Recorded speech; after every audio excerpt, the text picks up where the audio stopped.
The impossible enemy. The Galactic Alliance Emergency Council chamber had never been this quiet. 12 species, representing over 400 inhabited worlds, sat in stunned silence as High Commander Vorex's hologram flickered before them. The massive Kentorian's 4 arms hung limply at his sides, a posture of complete defeat. Outpost Sigma has fallen, Vorex announced, his voice hollow. The Voidborn consumed the entire Thalassian system in less than 20 standard hours. That's the 9th major system lost this month. Ambassador Lyria of the Elamri Collective rose from her seat, her luminescent skin pulsing with anxiety. What of the planetary shield network? We were assured it would hold for at least. It failed, Vorex interrupted, just like everything else we've tried. The crystalline structures simply phased through our defenses as if they weren't there. The Voidborn had appeared at the edge of known space 2 years ago, the collective of crystalline entities that absorbed energy, matter, and even space-time itself. They consumed stars, reduced planets to empty husks, and left nothing but cold void in their wake. No communication attempts had succeeded. No weapon had made an impact. The most sophisticated defense systems in the galaxy had proven useless. The Axiom Directive has failed, announced Strategic Director Genta, a slender serpentine Vasari whose species had developed the Alliance's most advanced predictive algorithms. Every military strategy generated by our quantum computers has been countered before we could even fully deploy it. It's as if they can anticipate our every move. Because they can, said a quiet voice from the back of the chamber. All eyes turned to the human delegation, the newest and by far the least technologically advanced members of the Alliance. Humans had joined barely 40 years ago, and many still questioned their inclusion. The speaker was Maya Patel, an unassuming woman with dark hair streaked with gray and deep brown eyes that reflected both intelligence and exhaustion. Dr. Patel, acknowledged Council Leader Call with poorly concealed impatience. This is hardly the time for. The Voidborn aren't predicting your strategies, Maya continued, stepping forward. They're reading them directly from your quantum networks. They exist partially outside normal spacetime. That's how they move through your shields. They perceive quantum states simultaneously. And you know this how? Sneered Ambassador Drac of the Hegemony, his facial ridges flushing deep purple with skepticism. Maya projected a hologram from her wrist device, primitive by Alliance standards, but functional. It showed ancient stone carvings and crystalline formations that bore unsettling similarities to Voidborn structures. I'm a xenorchaeologist. I've been studying ruins on the edge of the Scorpius Arm for the past 15 years. Those ruins are over 12 million years old and depict contact with entities identical to the Voidborn. They've been here before. The Council erupted into chaos. Council Leader Call pounded his gravitational gavel, restoring order. Dr. Patel, are you suggesting that humans somehow possess knowledge about these creatures that are combined civilizations, with technologies thousands of years more advanced than yours, have failed to discover? Maya didn't flinch. Yes, because we looked in places your civilizations dismissed as irrelevant. You've been analyzing the Voidborn as a tactical problem, trying to counter their technology with yours. We've been studying them as a species, their patterns, their behavior, their nature. And what good has that done? Spat Drac. It's shown us their weakness, Maya replied simply. The chamber fell silent again. High Commander Vorex's hologram stepped forward. Explain. Maya nodded to her colleague, Dr. James Chen, who activated a more complex projection showing wave patterns and frequency analyses. The Voidborn communicate through quantum resonance patterns, James explained. They don't use signals as we understand them. They share consciousness across quantum fields. It's why they can coordinate so perfectly and anticipate our strategies. We've analyzed the resonance patterns from their activities across 17 systems, Maya continued. There's a pattern, almost like music, but with mathematical properties unlike anything in our databases, except, she paused, Swiping to a new image, a topographical map of Earth. Earth's geomagnetic field creates natural resonance patterns that share certain harmonic properties with void-borne communication. It's likely why they've avoided Earth sector despite its strategic position. Our planet naturally generates interference patterns that disrupt their consciousness. Strategic Director Genta's eyes narrowed. You're suggesting we weaponize this resonance. I'm suggesting we communicate with them, Maya corrected, or at least disrupt their communication enough to make them notice us as something other than food. Impossible, declared Drac. We've tried every known communication method in the galaxy. No, Maya countered. You've tried every method known to your civilizations. Humans perceive patterns differently. Our brains evolved to recognize connections that your more logically structured minds might miss. It's why we still create art and music by hand rather than by algorithm. Council Leader Kaul leaned forward. What exactly are you proposing, Dr. Patel? Maya took a deep breath. I need access to the Alliance's quantum amplification network. We're going to use Earth's natural geomagnetic field as a template to create a disruption pattern across the Voidborn's approach vector. You want to broadcast Earth's magnetic field? Vorex sounded incredulous. Not exactly, Maya explained. We want to create a modified resonance pattern based on Earth's unique electromagnetic properties, but amplified through quantum entanglement to reach the Voidborn collective. Think of it as playing a counter-melody to their symphony. The Council exchanged glances of doubt and desperation. Their most sophisticated weapons had failed. Their greatest minds had found no solution. They had nothing left to lose. The Voidborn will reach the Arcturus system in 14 days, Vorex said gravely. After that, Earth sector is directly in their path. How quickly can you implement this plan? We need 7 days to calibrate the network, James answered, and we'll need to set up amplifiers at specific nexus points around Earth. You realize, Genta said slowly, that if you're wrong, you'll be essentially broadcasting Earth's location directly to them. You'll be painting a target on your homeworld. Maya nodded solemnly. We understand the risk, but we also understand that if we do nothing, everyone dies anyway. Council Leader Kaul studied the human delegation for a long moment before speaking. Very well. By emergency powers, I authorize the full resources of the Alliance to be placed at your disposal, Dr. Patel. High Commander Vorex will coordinate with your team. As the Council members filed out, Ambassador Drac approached Maya, looming over her with his imposing height. I hope you understand what's at stake, human, he hissed. If your primitive intuition fails, you won't just have doomed your species, you'll have doomed us all. Maya met his gaze steadily. With respect, Ambassador, your advanced logic has already failed. Perhaps it's time to try a different approach. Back on Earth, Maya stood on the roof of the Xenorchaeology Division in New Delhi, watching as Alliance ships descended from orbit, carrying equipment and personnel. The plan was already in motion. James joined her, handing her a cup of chai. Do you really think this will work? He asked quietly. Maya sipped her tea, looking up at the stars.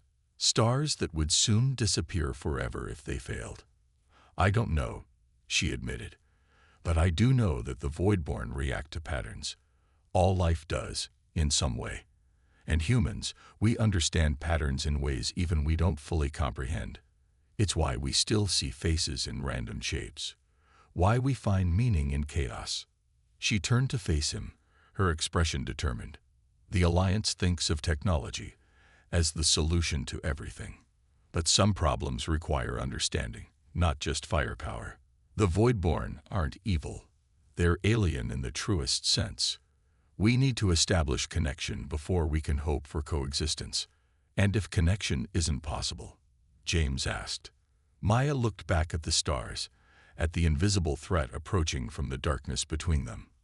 Then we'll still have learned something about them. And maybe that will be enough to find another way. The resonance amplifiers were being assembled worldwide, at locations mapped to Earth's strongest geomagnetic nexus points. Ancient sites like Stonehenge, the the Great Pyramid of Giza, Uluru, and dozens of others. Places humans had long sensed as special without fully understanding why, were now hosting the most advanced technology the Alliance could provide. Maya knew the next week would determine the fate of not just humanity, but all sentient life in the galaxy. The Voidborn were coming, and conventional weapons couldn't stop them.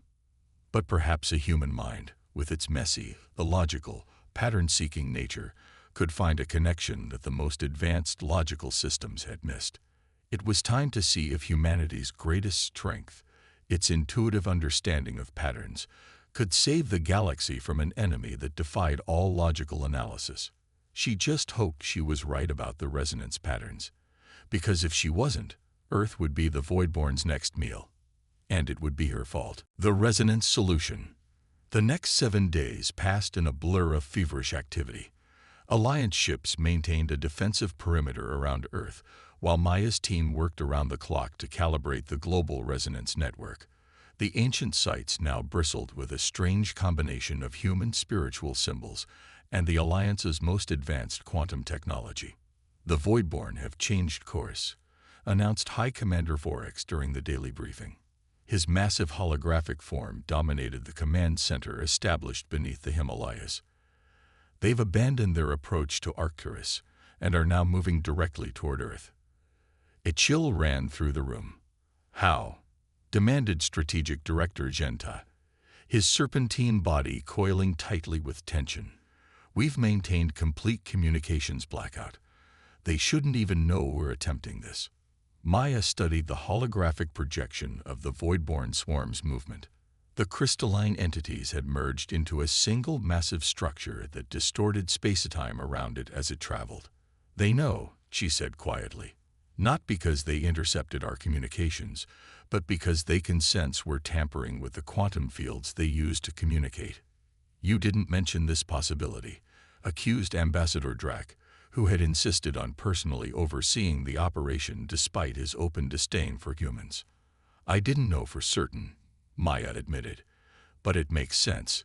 If they exist partially in quantum states, they'd notice disruptions in those states, like ripples in a pond." "How long do we have?" asked James Chen, who had barely slept in days as he coordinated the technical aspects of the resonance network. Vorex manipulated the hologram, expanding the tactical display. "At their current velocity, less than 48 hours. The network isn't ready," James said, panic edging into his voice. "We need at least 3 more days to properly calibrate the harmonic matrices." Maya approached the hologram, studying the Voidborn structure. It had changed configuration, elongating into a shape that reminded her of a reaching hand. "They're curious," she murmured. "What?" Drax snapped. "The formation. It's different from the consumption patterns we've observed at other systems. They're not approaching an attack formation. They are investigating." "That's a tactical assessment you are not qualified to make," Genta said dismissively. Maya turned to the strategic director, her patience wearing thin.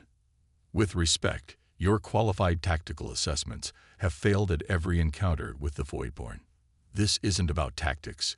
It's about understanding behavior." She pointed to the hologram. "Look at the pattern. In every previous system approach, they formed a spherical structure that enveloped the target star. This is different. They're reaching out." Vorex studied the formation with new interest. "She may be right. This configuration doesn't match any of their previous attack vectors." "So what does it mean?" James asked. "It means," Maya said, "we may not need to wait for the full network calibration. They're already responding to the resonance disruptions we've created. We should attempt communication now." "Impossible," Genta insisted. "The network is incomplete. Any attempt to use it could collapse the entire quantum matrix." "We don't need the full network," Maya countered. "We only need enough to establish initial contact, to let them know we're trying to communicate rather than attack." A tense silence filled the command center. Finally, Vorex spoke. "What do you propose, Dr. Patel?" Maya took a deep breath. "We activate the 7 primary nexus points only." "Stonehenge," Giza, Uluru, Machu Picchu, Angkor Wat, Mount Fuji, and Lake Baikal. Each represents a different harmonic in Earth's natural resonance field. And what will you say to them? Drac asked, his tone dripping with skepticism. We won't say anything, Maya replied. Not with words. We'll transmit a pure mathematical sequence based on the Fibonacci spiral, a pattern found throughout nature on Earth, a pattern they might recognize as both mathematical and organic. The debate raged for hours, but with the Voidborn approaching rapidly, they finally ran out of time for arguments. The 7 primary nexus points were activated, creating a network of quantum resonance that connected Earth's natural geomagnetic field to the approaching alien collective. Maya stood at Stonehenge, where the ancient stones now served as anchors for glowing quantum amplifiers that hummed with energy. Storm clouds gathered overhead, responding to the electromagnetic disturbances created by the network. Resonance network is active, James reported through her communicator. Quantum coherence at 87% and holding. Begin the sequence, Maya instructed, her heart pounding. The amplifiers pulsed, sending waves of energy skyward that were invisible to the human eye, but rippled through the quantum fields that connected the universe. The Fibonacci sequence translated into pure resonance patterns, echoing outward toward the approaching Voidborn. At first, nothing happened. The massive crystalline structure continued its approach, now visible as a faint distortion against the stars even to the naked eye. Then suddenly, it stopped. They'd halted their advance, Vorex reported, his voice tense with anticipation, holding position just beyond lunar orbit. For several minutes, the standoff continued. The resonance network continued broadcasting the mathematical sequence while the Voidborn remained motionless. Then, without warning, the crystalline structure began to change. It shifted and reconfigured, breaking apart into smaller components that arranged themselves into a new formation, an unmistakable mirror of the Fibonacci spiral. They're responding, Maya breathed, hardly believing what she was seeing. They're mimicking our pattern. Is that communication? Drac demanded. Or are they simply analyzing our transmission before they attack? Before Maya could answer, the Voidborn formation changed again. This time, it configured into a complex three-dimensional shape that pulsed with internal light. What is that? Genta asked, genuine confusion in his usually confident voice. Maya studied the pattern, her mind racing. It's a response.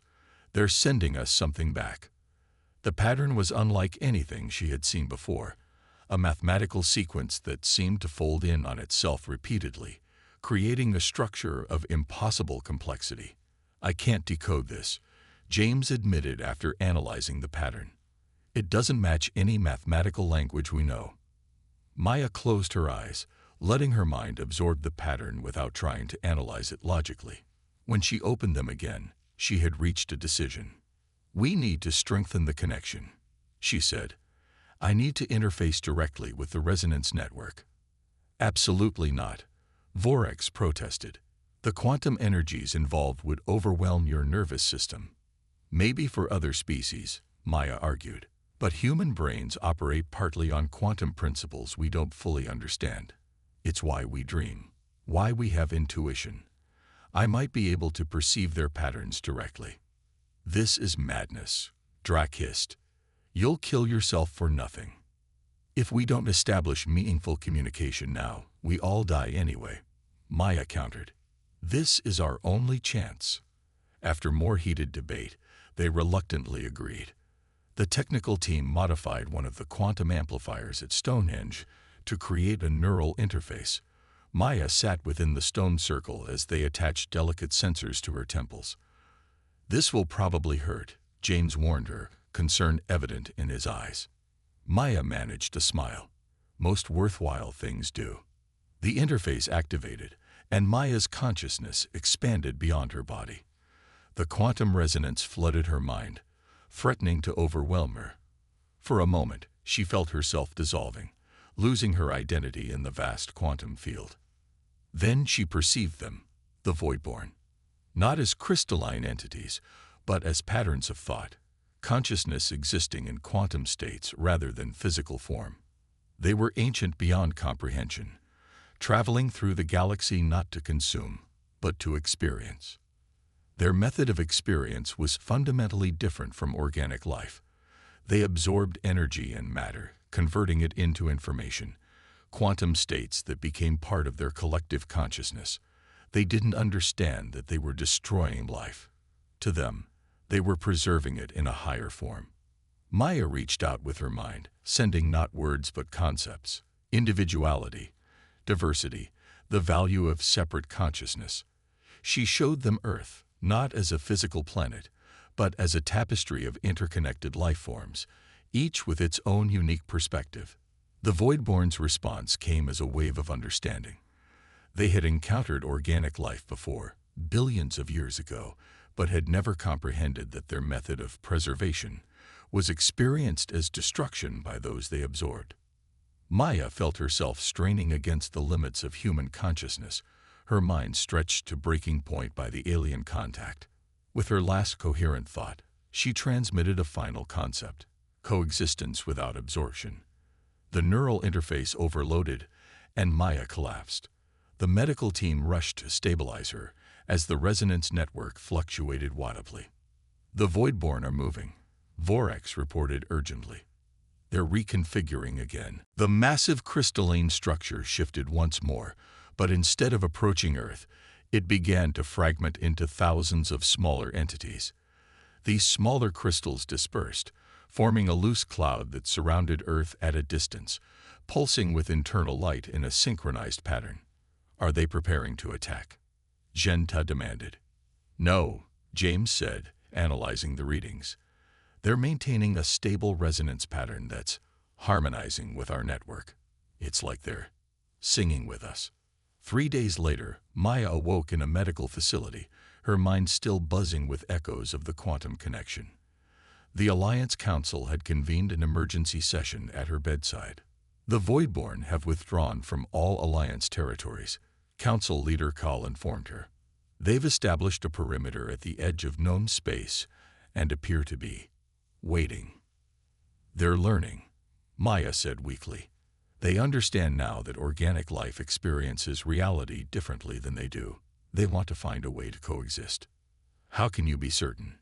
Drac asked, though his tone lacked its usual hostility. "Because they showed me their history," Maya explained. "They've been traveling the universe for billions of years, preserving the patterns of reality they encounter. They thought they were saving us by absorbing us into their collective consciousness. And now?" Vorex asked.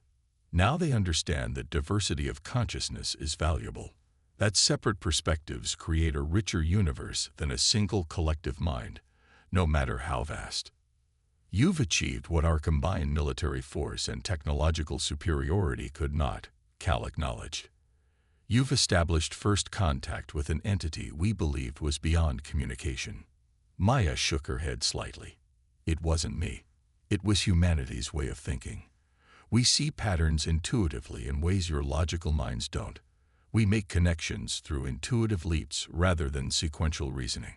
The Alliance has long considered human unpredictability and emotional thinking to be weaknesses," Genta admitted. "Perhaps we were wrong." In the months that followed, a new form of communication developed between the Alliance and the Voidborn.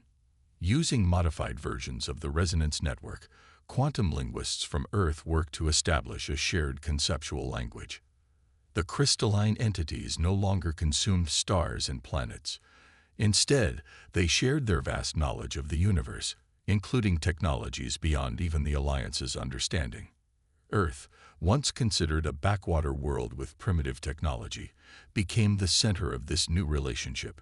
The human capacity for intuitive pattern recognition proved essential in translating between radically different forms of consciousness.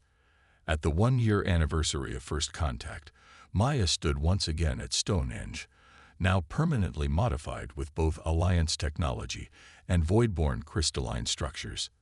The site had become a symbol of the new partnership between vastly different forms of intelligence. Ambassador Drac approached, his massive form moving with careful dignity among the ancient stones. "The Council has approved the establishment of a permanent First Contact Division," he informed her, "with you as its director, if you accept." Maya smiled, looking up at the sky where the faint shimmer of void-born crystals could occasionally be seen reflecting sunlight. "I accept," she said, "though I hope we remember the most important lesson from all this." "Which is?" Drac inquired. "That sometimes the most advanced solution isn't the most complex technology or the most logical strategy. Sometimes understanding requires us to see patterns that logic alone can't perceive." Drac nodded slowly. "A very human perspective, and one the Alliance now deeply values." Above them, the Voidborn pulsed with light, a greeting, a celebration, and a promise of a future where different forms of consciousness could learn from each other rather than fear one another. Humanity had saved the galaxy not through superior firepower or advanced technology, but through something far more powerful: the ability to find meaning in patterns, to make intuitive leaps across the boundaries of understanding, and to imagine possibilities beyond logical constraints. In the end, it was the most human quality of all: empathy, the ability to understand an experience different from one's own, that had transformed an existential threat into the greatest opportunity for growth the galaxy had ever known.